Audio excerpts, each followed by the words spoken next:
squares, baby. Okie dokie. Eh? 30 square house is a bit small for us. Yes. Can't fit the toilet in the guy's house. So, okay guys, good evening. Hindi ako nakapag-vlog today ng maayos, or I never did today. Kasi umalis kami, masyadong busy ang araw natin for today. Para kay Angel Wings. Ito guys. Basahin nyo na lang yung likod ko. Huwag nyo pansinin yung puwet ko dyan. But anyway, ayan, si Angel Wings sa mirror. Bumili kami ng combo. Ayan, kakainin ko yan guys. But anyway, ang ating ngayon is nag-water kami ng plants ni Daddy. Si Daddy yung dyan na naman. Ito na yung washing namin. Ipa-laundry yan guys. 7 kilos ang limit sa isang laundry. Pero yan siya, mga 5 lang yan siya guys. So, baba muna tayo kasi si Toto umalis, pinick up lang niya si April. So, ang init dito guys sa ilalim kasi yung dito kami nagluluto, as you know, nagluluto tayo dyan para wala kaming ventilation dito sa baba. So wala kasi kaming bintana or something around the area. Gin-close namin lahat dyan na bintana. Pero later, mabubuksan yan siya guys kasi magpalagay ako ng mga malalaking bintana sa side na bahay na yan. Akin pa yan guys ang lupa dyan. Part pa ng lupa natin dito. So, medyo makapunta tayo on that side para na magkaroon tayo ng fresh air. Kasi very, siya. Hindi naman siya guys suffocating pag nandito sa bahay. I don't mind na ang house is closed kasi may aircon naman. So, sa Australia ganun din ang lalaki ng mga bintana namin. Pero naka-close yan 24 hours. Kaunti lang yung nakabukas for ventilation para sa aircon. So, mayroon pa rin akong mga, ano ang tawag dito guys? Wait lang. Yan natin yan kasi si Toto, nag-pick up muna kay April. Tapos, ang nangyari is pumunta kami ni Daddy sa appointment namin this morning. Ikwento ko na lang sa inyo later kasi masaya siya guys na pangyayari for today.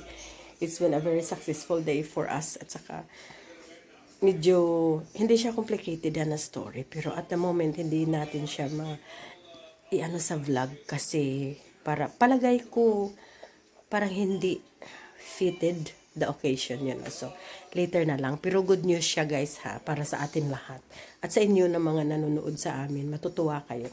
So, ito ngayon ang binili natin. So, another set of inverters na 2 horsepower.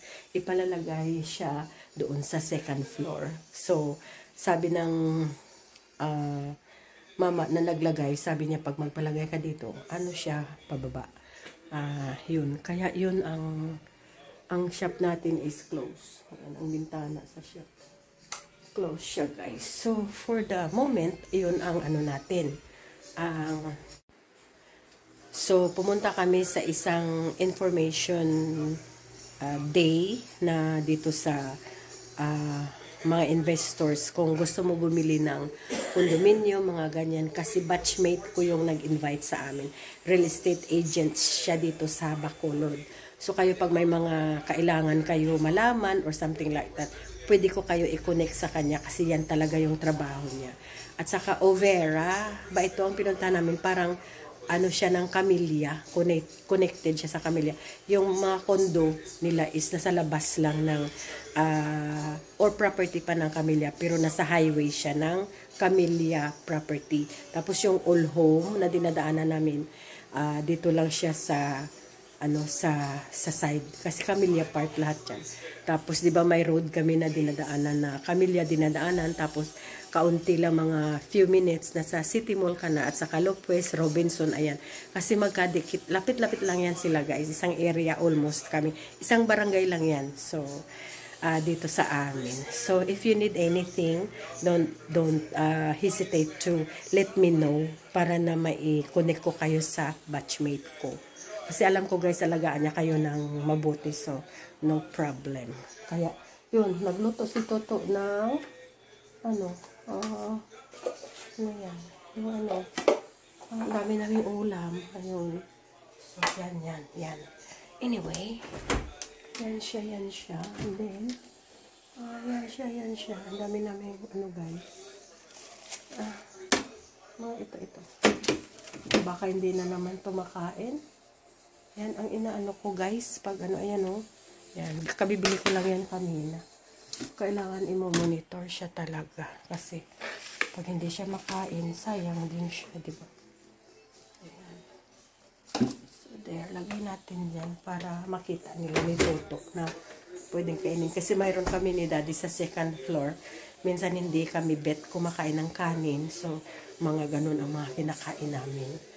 So, ayan, yan ang day natin. Tapos, ano pa ba?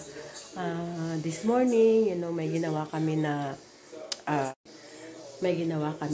parang, very important.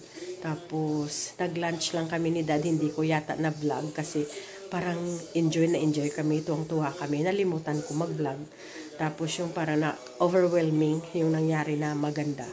Tapos, magsiselebrate na lang kami later. Pero on that day, isasabay ko talaga sa journey namin kayo, ha? Kasi gusto ko talagang i-share sa inyo kasi it's been a dream sa amin na mangyari ito, guys. So, nangyari na siya. So, thank you, Lord, talaga. So, ayun.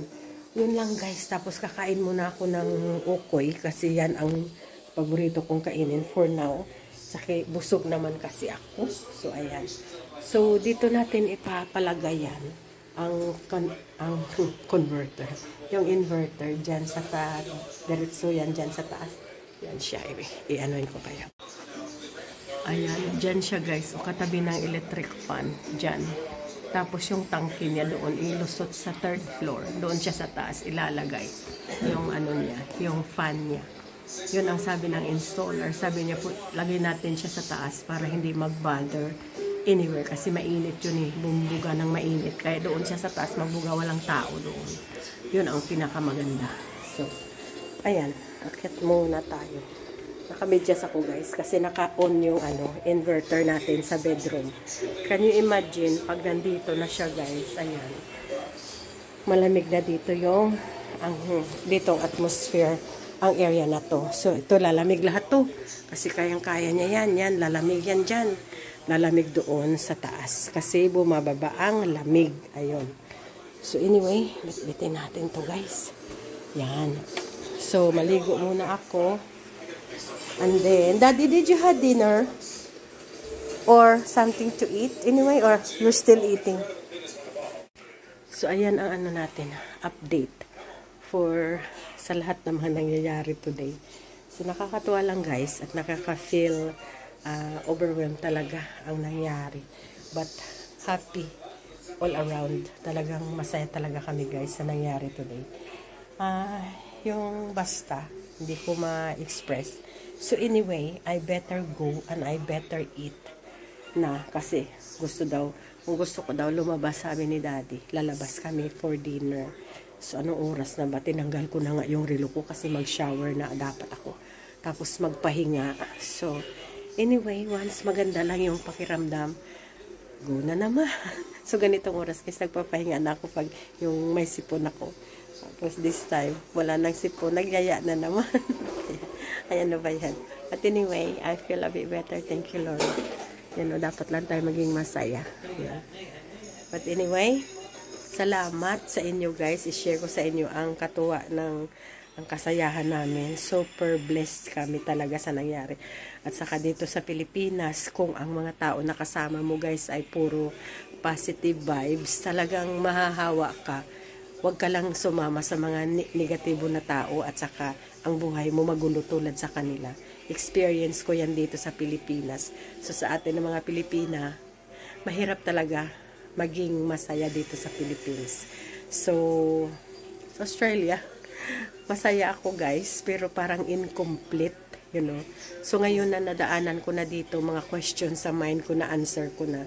Pag bumalik ako sa Australia, I will never feel guilty sa mga ginagawa ako doon. Kung masaya man ako doon, go lang ako. Kasi alam ko na it's not worth worrying naman. Ayun, mag-enjoy na naman ako doon sa company ng mga anak ko at mga apo ko. Yun. Ayan, so see you in our next vlog. Maraming salamat. Sorry, hindi ko kayo pala nadala sa farm today. Naging busy kami, si Daddy lang pumunta doon, nag-water ng mga plants kanina. Hindi ako guys nakapunta. So siya lang, nag-stay lang ako dito sa bahay. Tapos, yun na, pagdating niya, umalis na din kami. So, ayan. Thank you so much guys for watching. Thank you for watching. Bye-bye now.